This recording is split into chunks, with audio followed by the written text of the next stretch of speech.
Halo guys, welcome to our video. Di video kali ini kelompok 6 akan membahas tentang bioteknologi. Nah sebelum itu mari kita kenalan dulu yuk. Oke, kita lanjut ke materinya. Pengertian bioteknologi adalah cabang ilmu biologi yang mempelajari pemanfaatan makhluk hidup, mulai dari bakteri, fungi, virus, dan lain-lain, maupun produk dari makhluk hidup seperti enzim, alkohol, antibiotik, dan asam organik dalam proses produksi untuk menciptakan barang dan jasa yang dapat digunakan oleh manusia. Selanjutnya, sejarah perkembangan bioteknologi. Nah teman-teman, perlu kita ketahui bioteknologi berasal dari 3 kata, yaitu bios yang berarti hidup, teknos yang berarti penerapan, dan logos yang berarti ilmu. Dengan kata lain, bioteknologi merupakan cabang ilmu biologi yang mempelajari tentang pemanfaatan bagian makhluk hidup untuk menghasilkan barang atau jasa yang bermanfaat bagi manusia. Ternyata penerapan bioteknologi sudah dilakukan oleh nenek moyang kita loh sejak ribuan tahun yang lalu. Nah perkembangannya sendiri dapat digolongkan menjadi 3 periode, yaitu yang pertama, periode bioteknologi tradisional 6000 sebelum Masehi,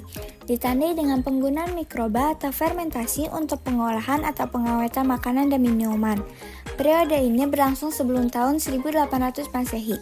Diawali dengan pembuatan bir berbahan dasar ragi yang dilakukan oleh masyarakat Babilonia. Selain bir, terdapat pula makanan dan minuman yang diolah melalui proses fermentasi. Contohnya roti, tempe, tape, sake, oncom, dan kecap. Namun, masyarakat zaman dahulu belum mengenal istilah bioteknologi karena tidak ada ilmu yang menjelaskan tentang hal tersebut. Yang kedua, periode bioteknologi ilmiah 1800 sebelum Masehi sampai pertengahan abad ke-19. Manusia mulai menyadari bahwa proses fermentasi tidak terjadi begitu saja. Berbekal rasa ingin tahu, mereka melakukan penelitian dengan menggunakan prinsip-prinsip ilmiah. Hasilnya berupa penemuan enzim dari ekstrak ragi yang dapat mengubah gula menjadi alkohol. Dilanjutkan dengan penggunaan istilah bioteknologi oleh Carl Irek di tahun 1919. Pada periode ini, hasil bioteknologi tidak hanya makanan, melainkan juga obat-obatan seperti antibiotik dan pensilin. Yang ketiga, periode bioteknologi modern atau setelah Perang Dunia Kedua sampai sekarang. Zaman semakin berkembang, kebutuhan manusia pun bertambah. Ada upaya untuk menghasilkan bahan pangan dan obat-obatan melalui proses yang lebih efektif dan efisien. Bioteknologi modern diawali dengan penemuan enzim endonuklease retriksi. Enzim ini memungkinkan kita untuk memotong dan menyisipkan DNA ke makhluk hidup. Nah guys, selanjutnya ada jenis produk bioteknologi. Secara umum ada 2 jenis bioteknologi, yaitu konvensional atau sederhana dan modern. Yang pertama, bioteknologi konvensional. Bioteknologi konvensional menggunakan prinsip atau cara tradisional dalam menghasilkan produk.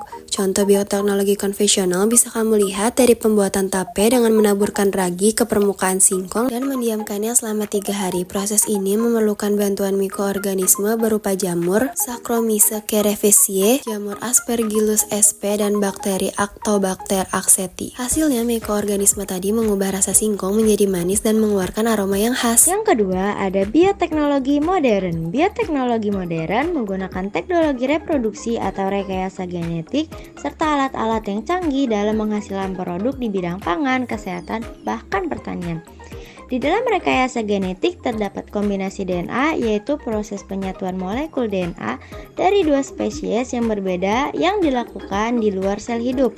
Hal ini bertujuan untuk menghasilkan spesies baru yang lebih unggul. Selanjutnya ada contoh-contoh bioteknologi. Yang pertama ada contoh bioteknologi konvensional, yaitu seperti fermentasi yang dibantu oleh mikroorganisme seperti keju, tempe, yogurt, kecap, cuka, dan sebagainya.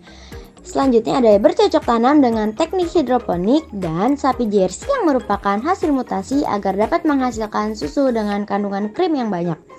Yang kedua ada contoh bioteknologi modern antara lain jagung betet, tomat liver saver, vaksin, hormon insulin, dan bayi tabung. Selanjutnya, penerapan bioteknologi di berbagai bidang. Yang pertama, pada bidang pangan, pembuatan makanan bergizi, penyedap rasa, dan bernilai jual tinggi, contohnya keju, yogurt, cuka, kecap, oncom, mentega, dan yang lainnya. Yang kedua, pada kedokteran dan farmasi, pembuatan hormon insulin, vaksin, antibodi, vitamin B2, vitamin B12, antibodi monoklonal, terapi gen, transplantasi sel pasien leukemia, dan teknologi IVIVEC.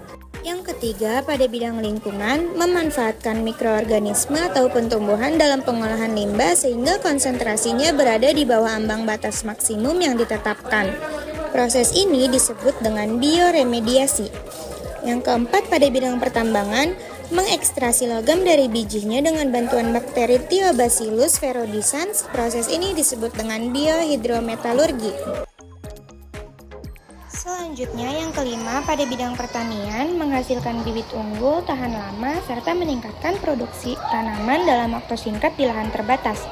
Contohnya jagung bete dan yang lainnya.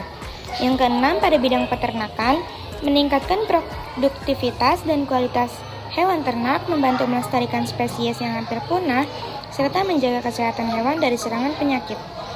Yang ketujuh, bioenergi terbarukan, memanfaatkan kotoran hewan, sisa tumbuhan, serta limbah menjadi bahan bakar alternatif seperti biogas, biodiesel, dan etanol. Dampak positif penggunaan bioteknologi. Dampak positif yang dapat diperoleh dalam penggunaan bioteknologi antara lain peningkatan kualitas produksi tanaman dan peternakan, peningkatan perekonomian petani dan perekonomian suatu negara, peningkatan bidang farmasi dan kesehatan dalam pencegahan dan pengobatan penyakit. Dampak negatif penggunaan bioteknologi. Beberapa dampak negatif yang dikhawatirkan akan timbul sehubungan dengan penggunaan bioteknologi antara lain. Yang pertama ada bidang lingkungan. Di bidang lingkungan dikhawatirkan penggunaan bioteknologi dapat mengganggu keseimbangan lingkungan, misalnya dalam penggunaan organisme mutan atau transgenik. Bidang kesehatan. Di bidang kesehatan dikhawatirkan produk bioteknologi justru dapat menimbulkan penyakit baru yang lebih berbahaya.